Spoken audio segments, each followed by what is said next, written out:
Hello friends, welcome to the next class of how to learn English.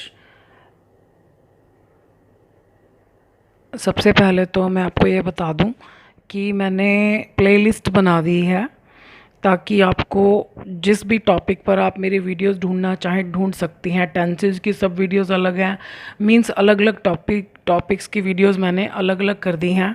तो जब आप video के नीचे मोर को प्रेस करोगे तो उसमें आपको वीडियोस आएंगी, वीडियोस में आप जाओगे तो प्लेलिस्ट आपके सामने आएगी। तो प्लेलिस्ट में आप अपनी इच्छा से टॉपिक सिलेक्ट कर सकते हो, आपको वीडियोस ढूंढने में परेशानी नहीं होगी। So let us start with the today's video. Find out errors. She is enough old to deserve a pension. जब भी इनफ आता है इसका मतलब ये काम होगा, और इनफ का मतलब है कि जो भी गुण है वो इतना तो है कि ये काम हो सके, बहुत ज़्यादा तो नहीं है लेकिन इतना तो है। शी इज़ इनफ बाद में आता है, पहले गुण या दोष आएगा। शी इज़ ओल्ड इनफ, वो इतनी ओल्ड तो है, मतलब ज़्यादा नहीं है लेकिन इतनी तो है कि टू डिज़र्व अ पेंशन, कि वो एक पेंशन की अधिकारी हो, कि पेंशन के लायक हो। सो इसमें ओल्ड पहले आना चाहिए, इनफ बाद में आना चाहिए।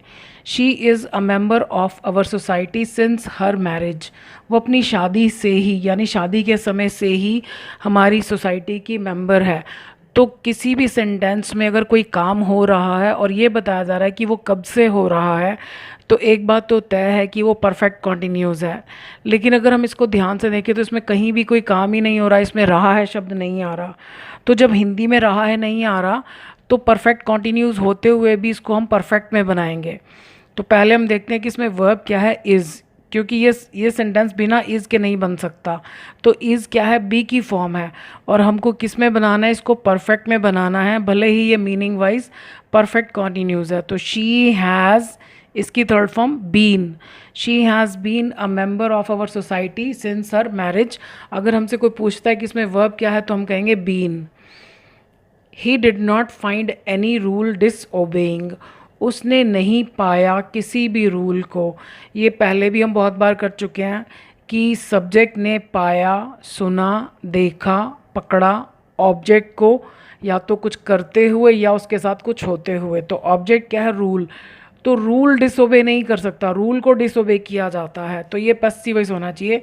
ही did not find any rule, यहाँ आईएनजी तो पक्का आएगा ही आएगा, क्योंकि जब भी हमने देखा, सुना, पकड़ा या पाया ऑब्जेक्ट को, या तो कुछ करते हुए या उसके साथ कुछ होते हुए, ये पार्टिसिपल है। अब आप पार्टिसिपल की वीडियोस आराम से देख सकते हैं। So he did not find any rule being disobeyed. The more the obsession is, the plus comparative degree, जितना ज़्यादा ऑब्सेशन होता है जैसे किसी चीज़ के लिए दीवानगी, पागलपन, यानी हम और किसी चीज़ के बारे में सोच ही नहीं सकते। So the more the obsession is the little the attention to, the little is the attention to the other things, मतलब जितनी ज़्यादा दीवानगी होती है किसी भी चीज़ के लिए या किसी पर्सन के लिए, उतना ही कम ध्यान होता है दूसरी चीज़ों की तरफ। अब ये जितना उतना, यानी ये एक क्वालिटी जितने प्रोपोर्शन में होती है तो उसके परिणाम में दूसरी भी उतनी ही प्रोपोर्शन में होती है। तो इसमें रूल क्या है, द के बाद कंपैरेटिव डिग्री, लेकिन हमने यहाँ पर द के बाद पॉजिटिव डिग्री लगा रखी है। लिटिल किसके लिए आता है, किसी चीज़ की मात्रा बताने के लिए। तो लिटिल की डिग्रीज होती हैं लिटिल, लेस, लीस्ट, तो यहाँ पर लेस आना चाहिए। कंपैरेटिव डिग्री दो होती हैं, लिटिल की लेस भी होती है, लेसर भी होती है। तो द लेस या लेसर दोनों लिख सकते हैं, दोनों ठीक हैं। द लेस और the lesser is the attention to the other things. The most intelligent student में कमिट अ मिस्टेक, मतलब सबसे ज़्यादा इंटेलिजेंट, यानी इंटेलिजेंट से इंटेलिजेंट स्टूडेंट भी कभी कभी कोई गलती कर सकता है। गलत काम करने के लिए कमिट आता है, यहाँ पर डू अ मिस्टेक नहीं आएगा। मिस्टेक के लिए हम मेक भी लगा सकते हैं। यहाँ पर मिस्टेक क्या है कि यहाँ पर पहले इवन आना चाहिए। इवन मोस्टली आता है जब कोई पैराडॉक्स हो, विरोधाभास, यानी एक तरफ हम इंटेलिजेंट कह रहे हैं और दूसरी तरफ कह रहे हैं कि गलती कर सकता है। तो even the most intelligent student में यहाँ पर कैन नहीं आएगा। कैन का मतलब होता है कि ये इसकी विशेषता है, खासियत है। तो गलती करना किसी की कोई खासियत नहीं होती, पॉसिबिलिटी है में। So even the most intelligent student में commit a mistake. They found the food, ये वाला पैटर्न है। उन्होंने पाया किसको, फूड को, परोसे जाते हुए। तो फूड के साथ कुछ होते हुए देखा तो बीइंग आया, लेकिन बीइंग के बाद हमने गलती क्या करी, फर्स्ट फॉर्म है। बी की किसी भी फॉर्म के बाद कभी भी खाली फर्स्ट फॉर्म नहीं आती, या तो थर्ड फॉर्म आती है या फिर आईएनजी आता है कॉन्टिन्यूस में। इस बीइंग के बाद तो खैर आईएनजी नहीं आएगा, थर्ड फॉर्म आएगी। So they found the being, sorry, they found the food being served. उन्होंने खाने को सर्व होते हुए पाया, परोसे जाते हुए पाया।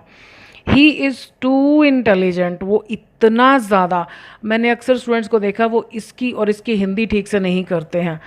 अगर हम हिंदी ठीक से नहीं करते हैं तो पक्की बात है हमारा आंसर भी गलत होने जा रहा है। इसमें है कि वो इतनी तो है, इतनी तो है, मतलब ज़्यादा नहीं है लेकिन इतनी तो है, इसमें तो वो कुछ ज़्यादा ही है।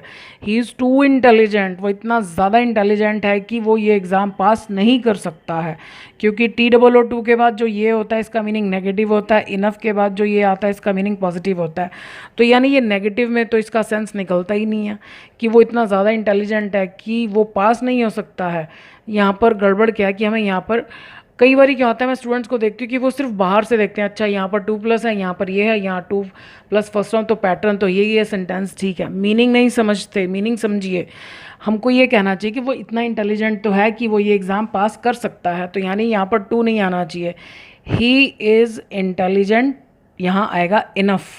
ही is intelligent enough to pass this exam. But for the snake, but for conditional type third है। कंडीशनल की वीडियोस भी अब आप आराम से ढूंढ सकते हैं। इसका मतलब पास्ट की बात हो रही है कि यदि ये चीज़ उस समय नहीं होती, तो यदि स्नेक नहीं होता, ही would not have stung. Stung means होता है डंक मारना, डस लेना, तो उसने डंक नहीं मारा होता। ये कैसे मार सकता है, ये तो व्यक्ति है, तो पैसिव वॉइस होना चाहिए। He would not have been stung. Passive voice पर भी वीडियोस हैं, देख सकते हैं। पैसिव वॉइस बी की फॉर्म के बिना नहीं बनता, तो उसको डंक नहीं लगा होता अगर स्नेक नहीं होता। अब डंक लगने की तो कोई इंग्लिश है ही नहीं, इसका तो केवल एक ही मतलब है, डंक मारना। So he would not have been stung, sorry.